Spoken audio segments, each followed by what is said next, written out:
What's crack-a-lackin'? Quick question. Do you like manslaughter? The high stress of a distraction shooter game, weapon customization as far as the eyes can see, dungeon crawlers, platforming, I don't know, cooking? Well, if you've been in a rut looking for a game to play, Sulfur qualifies for all of these. And with that, I will tell you the journey of Sulfur. You start off with waking up after a night of drinking and driving when suddenly you remember that you might have gotten a bit too silly. Now what's worse, as you looked at your totaled car, is that you remember... What you doing, you spooky bitch?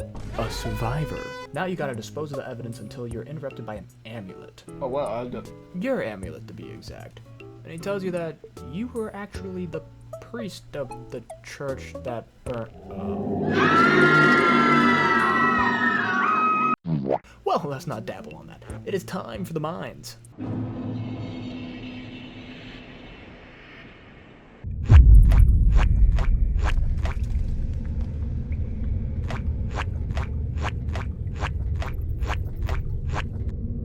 You finally walk inside of the mine, but you seem to have an obstacle ahead of you. What do? Well, within the mines you'll find a katana for whatever reason. I don't know why it is here, how it got here, but I gotta say, I'm feeling pretty goddamn kawaii. Within the next couple steps, you will also find your first gun. You then proceed to immediately shoot a dead person that is hanging from the ceiling.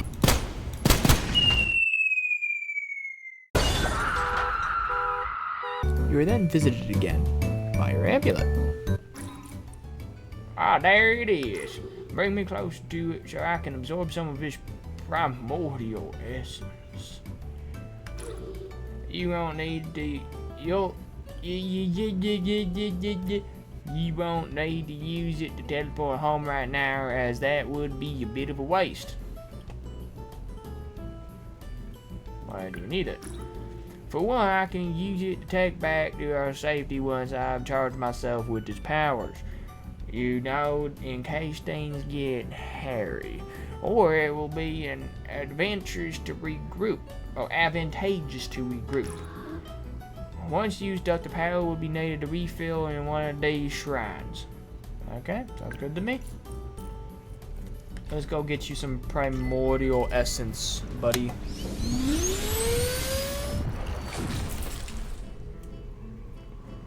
That didn't feel very priesty of me, I'll be completely honest. I'm still trying to convince myself that this is not a blood sacrifice using the blood of the youth. But I am willing to look the other way if it means that I can keep my loot. So how do we get this blood? We're tasked with eliminating the local pests. Shut the fuck up.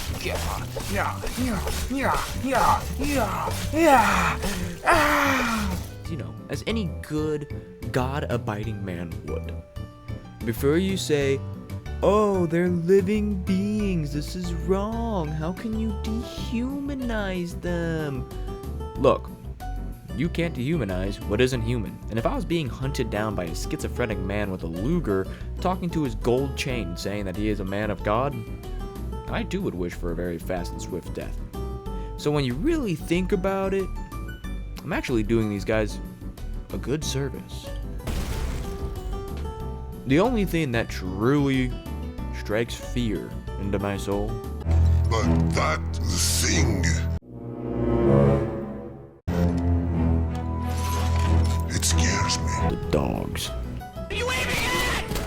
What are you aiming at? They can somehow bend the fabrics of reality. Another one too, isn't there?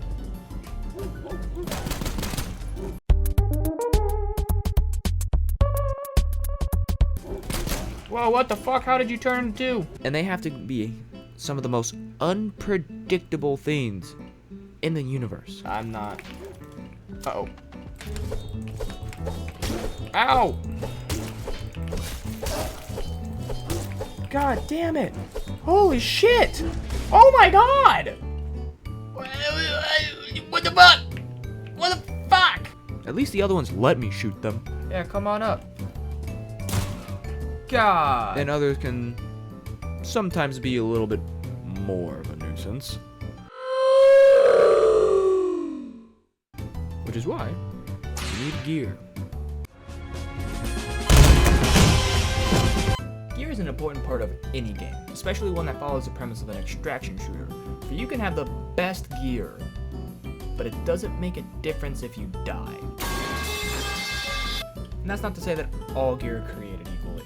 Some can change the tides of the game. Popat! An extra jump? While others can make you feel like the fastest man without any legs. 4 extra jumps? Hold on. What the fuck?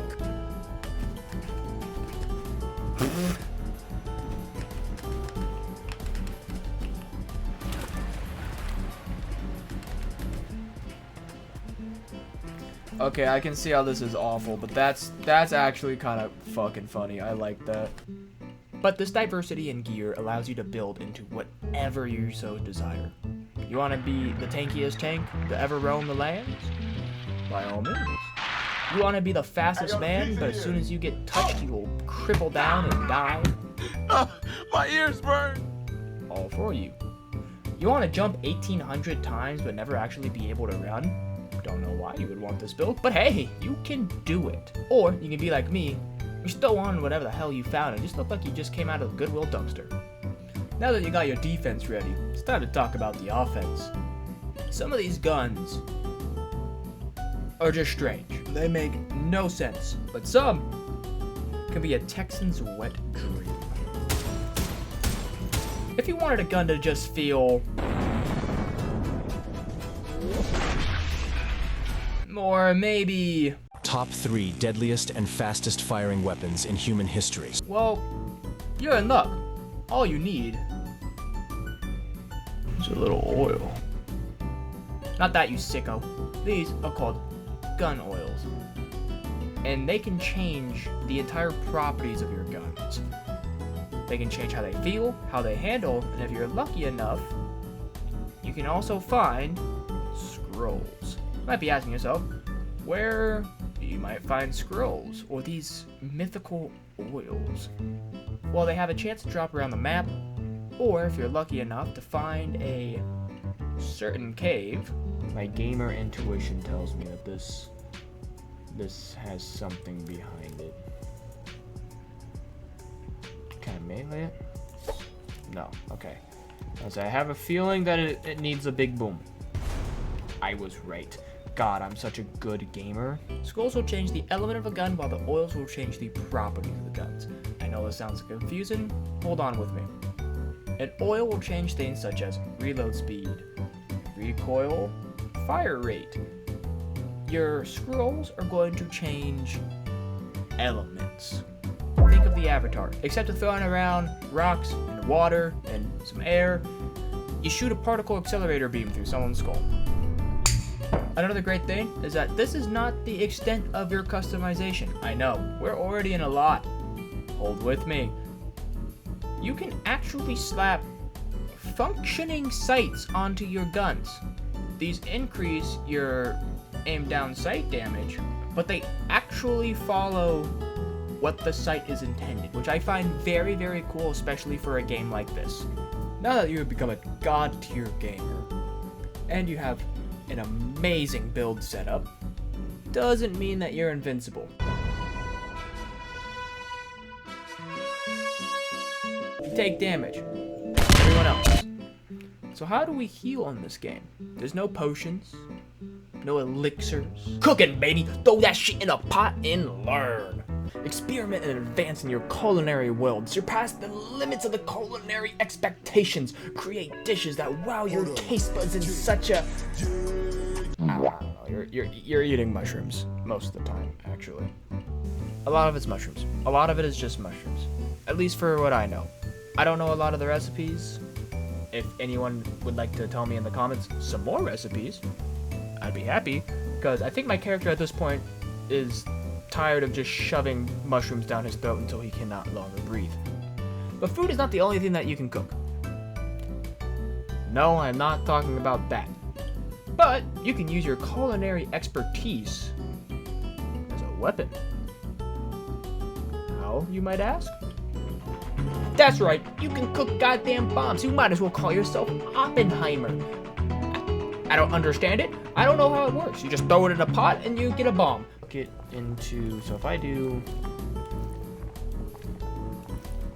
this, it says a bit of tangled false sulf caps. So is it maybe, okay. Ooh, okay. And all this is just merely scratching the surface of the game, so if anything in this video piques your interest whatsoever, please go over and check out the game Sulfur. It is a great game and extremely fun. If you want to see more on this, by all means let me know in the comments and make sure to like and subscribe this video. Other than that, I'll catch you all on the flip. Peace.